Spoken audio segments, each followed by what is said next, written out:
इस वीडियो में आपको 12th क्लास फिजिक्स सब्जेक्ट का कंप्लीट सॉल्यूशन देखने को मिलेगा।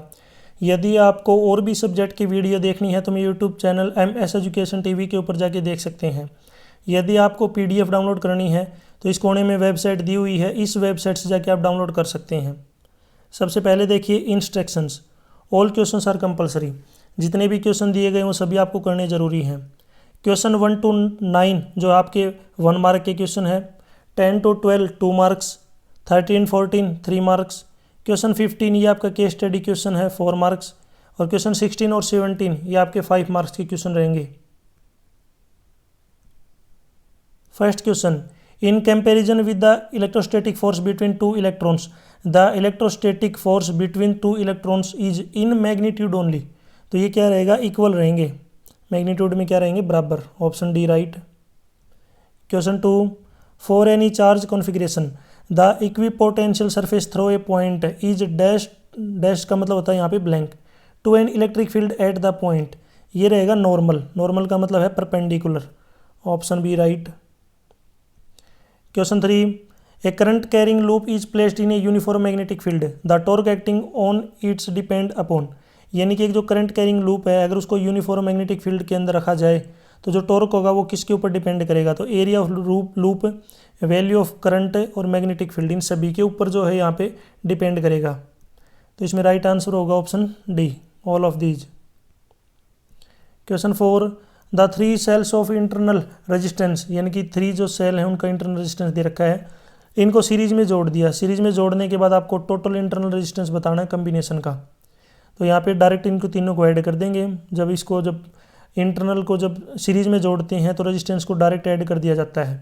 अगर ये पैरेलल में होते तो इनको 1/, में लिखना पड़ता, 1/3, 1/2, 1/6। अभी ये सीरीज में है तो इसमें जो राइट आंसर होगा ऐड करने के बाद 11 ohm. Question 5, if 2 like charge are brought closer the electrostatic potential energy of the system dash. यदि 2 सेम लाइक का मतलब होता है सेम चार्ज को अगर पास में लाया जाता है तो जो इलेक्ट्रोस्टैटिक जो पोटेंशियल एनर्जी होगी वो सिस्टम की क्या हो जाएगी, बढ़ जाएगी, इंक्रीज हो जाएगी। Question 6, the resistivity of A semiconductor dash with increase in temperature. यदि सेमीकंडक्टर का टेम्परेचर बढ़ा देंगे तो इसकी जो रेसिस्टिविटी है वो क्या हो जाएगी, डिक्रीज, यानी कम होगी। Question 7, what is the SI unit of magnetic flux. Magnetic flux की जो SI यूनिट होती है वेबर।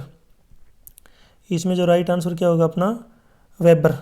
आप मुझे कमेंट सेक्शन में बताएंगे यहाँ पे प्रेशर की SI यूनिट क्या होती है, प्रेशर की SI यूनिट क्या होती है, कमेंट सेक्शन में बताएं। Question 8, mathematical form of ampere circuit law. Ampere circuit law की यहाँ पे आपको मैथमेटिकल फॉर्म लिखनी है। क्वेश्चन 9, असर्शन रीजन क्वेश्चन दिया गया है। इसमें असर्शन है कि bending a wire does not affect it's resistivity. यदि किसी कोई जो वायर सीधा अगर उसको मोड़ देंगे तो इसकी रेसिस्टिविटी के ऊपर कोई भी प्रभाव नहीं पड़ेगा। तो पहली स्टेटमेंट बिल्कुल ट्रू, राइट। रीजन है कि resistivity of a wire depends on it's material, यानी कि जो रेसिस्टिविटी होती है वो मटेरियल के ऊपर डिपेंड करती है, ये भी सही है। और ये ऊपर वाले की करेक्ट एक्सप्लेनेशन है, तो इसमें राइट आंसर होगा assertion is correct, reason is also correct and reason is the correct explanation for assertion. Question 10, discuss करना है the variation in resistivity of a conductor with temperature. यानी कि आपको यहाँ पे टेम्परेचर के अकॉर्डिंग जो रेसिस्टिविटी है वो यहाँ पे आपको डिस्कस करनी है। Answer, the resistivity of a conductor generally increase with increase temperature. यानी कि जो रेसिस्टिविटी होती है ज़्यादातर यदि टेम्परेचर बढ़ाएंगे तो बढ़ जाएगी। But relationship is not always linear and can very based on material. लेकिन जो रिलेशनशिप है वो हमेशा जो है लीनियर नहीं होती और ये वेरी करती है मटेरियल के अकॉर्डिंग, कौन सा आप मटेरियल यूज करते हैं। क्वेश्चन 11, डिस्कस करना आपको पैरामैग्नेटिज्म क्या होता है।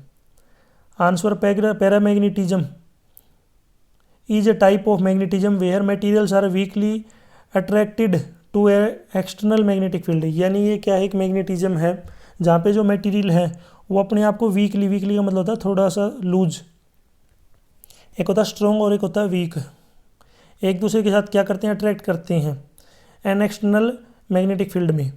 This occurs because the material contains unpaired electron. ये क्यों होता है, क्योंकि जो मटेरियल है उसके अंदर अनपेयर्ड इलेक्ट्रॉन्स होते हैं which create magnetic dipoles that align with the applied field resulting in A net attraction. Question 12, state Faraday's law of electromagnetic induction. Faraday's law of electromagnetic induction के बारे में बताना है। Answer, Faraday's law of electromagnetic induction states that a changing magnetic field through a coil of wire induce an electromotive force जिसको बोलते हैं EMF और voltage in the coil. The magnitude of induced EMF is proportional to the rate at which the magnetic flux through the coil is changing. Next है question 13 का देखिए, define करना है one Faraday. One Faraday क्या है।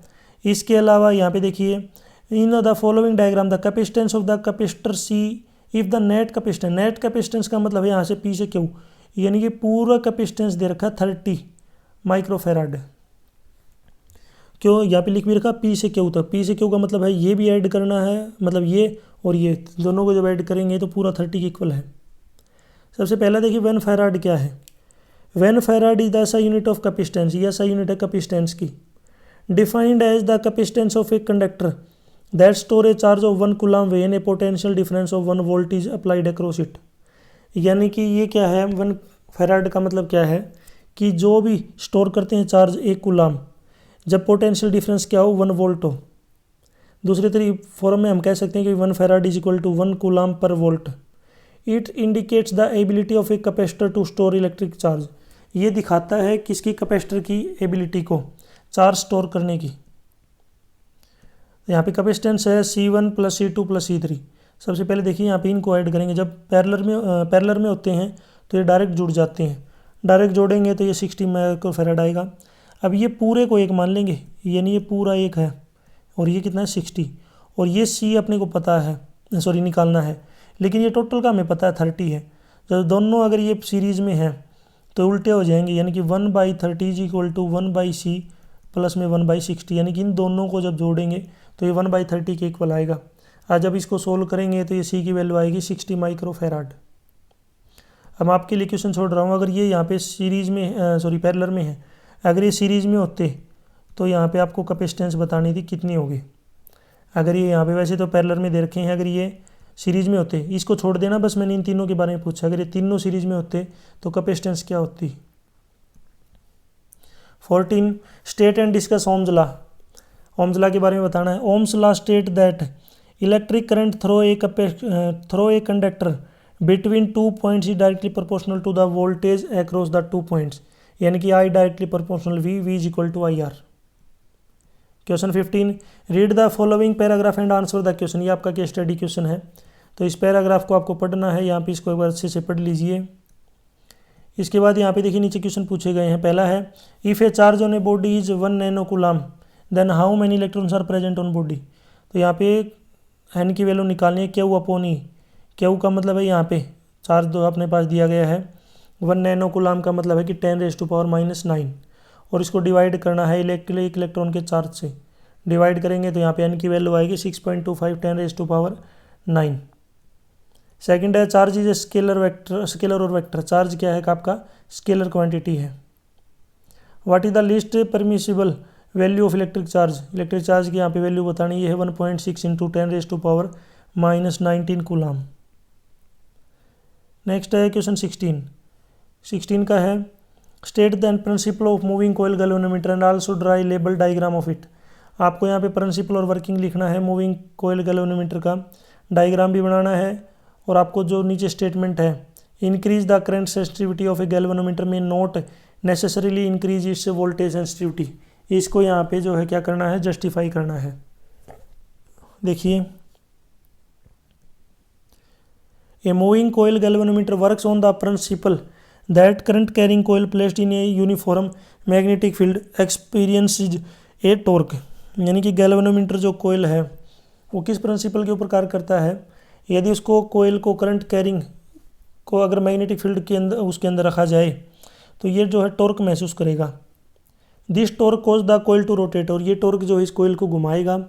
And the angular deflection is proportional to the current flow through the coil, और जो angular deflection होगा ये डिपेंड करेगा, यानी कि प्रोपोर्शनल होगा करंट जो है इसके अंदर कितना फ्लो किया जाता है। ये इसका डायग्राम है, मैं थोड़ा एक बार लार्ज करके आपको दिखाता हूँ।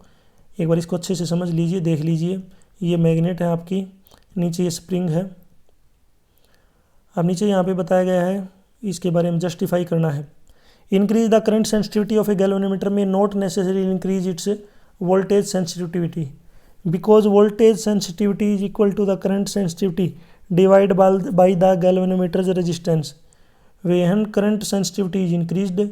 For example, by increasing the number of coil turns the resistance of the galvanometer also increase. यदि इस कोयल की जो टर्न है उसको बढ़ा देंगे तो जो रेजिस्टेंस है गैल्वेनोमीटर का वो ही बढ़ जाएगा, विच कैन ऑफसेट और even reduce the voltage sensitivity. इसी की ओर में है ड्राइव करना है expression for the force acting between two parallel straight conductor carrying current in same direction. Current same he direction में है, ऊपर की तरफ दी बीच की डिस्टेंस डी और ये है एल इसकी लंबाई।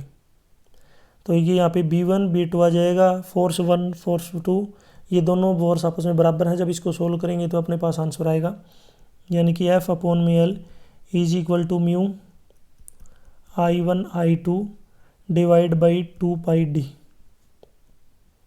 Question 17, state Gauss law and deduce the expression for electric field at the surface due to uniform charged spherical conductor cell of radius r and carrying charge q। Gauss theorem क्या है? The surface integral of electric field over a closed path is equal to 1 by epsilon naught times the total charge enclosed by the surface। थोड़ा मैं यहाँ पे आपको एक बार zoom करके अच्छे से दिखाता हूँ, इसको समझ लीजिए। ये फॉर्मूला है, नीचे यहाँ पे प्रूफ दिया गया है, कंप्लीट जो है लास्ट में आप देख सकते हैं, ये जो इसका आंसर रहेगा। नेक्स्ट है, इसमें और में एक और क्वेश्चन दिया है। क्वेश्चन है डिस्क्राइब मैग्नेटिज्म। मैग्नेटिज्म क्या है? Derive the expression for the electric field of a dipole at a point on equatorial plane of the dipole. Magnetization is defined as the magnetic moment per unit volume of material. Let us consider, यहाँ पे नीचे minus charge q और plus q ले रखा, उनके बीच की distance है 2a और नीचे यहाँ पे सोल्व किया गया। इसको आप अगर अच्छे से आप समझ लीजिए, बाकी मैं एक बार जूम कर देता हूँ, जूम करने के बाद आपको अच्छे से समझ में आ जाएगा। नीचे इसका कंप्लीट सॉल्यूशन है, वीडियो को पॉज करके आराम से आप देख सकते हैं। यहाँ तक जो वीडियो अपनी कंप्लीट हो चुकी है, वीडियो अच्छी लगी तो उसको लाइक करें, अपने दोस्तों के साथ ज़रूर शेयर करें। और भी वीडियो देखनी है तो मैं YouTube channel MS education TV के ऊपर जाके देख सकते हैं। यदि आपको PDF डाउनलोड करनी है तो यहाँ पे कोने में वेबसाइट दी हुई है, इस वेबसाइट से जाके आप डाउनलोड कर सकते हैं। वीडियो के बीच में मैंने कुछ क्वेश्चन पूछा आपसे, उसका आंसर आप मुझे ज़रूर कमेंट सेक्शन में बताएं। साथ ही साथ आप मुझे बताएंगे जो कार होती है, कार उसके जो साइड मिरर होते हैं, साइड मिरर वो कौन से मिरर यूज़ किया जाते हैं, कनकेव या कन्वेक्स। कनकेव या कन्वेक्स कौन से मिरर यूज़ होते हैं, कमेंट सेक्शन में इसका आंसर दें। यदि आपको मेरे से कोई भी हेल्प चाहिए, मेरे से कॉन्टैक्ट करना है तो आपको सोशल मीडिया का जो लिंक है इसी वीडियो के डिस्क्रिप्शन में मिल जाएगा, वहाँ से आप मेरे से कॉन्टैक्ट कर सकते हैं। Thanks for watching.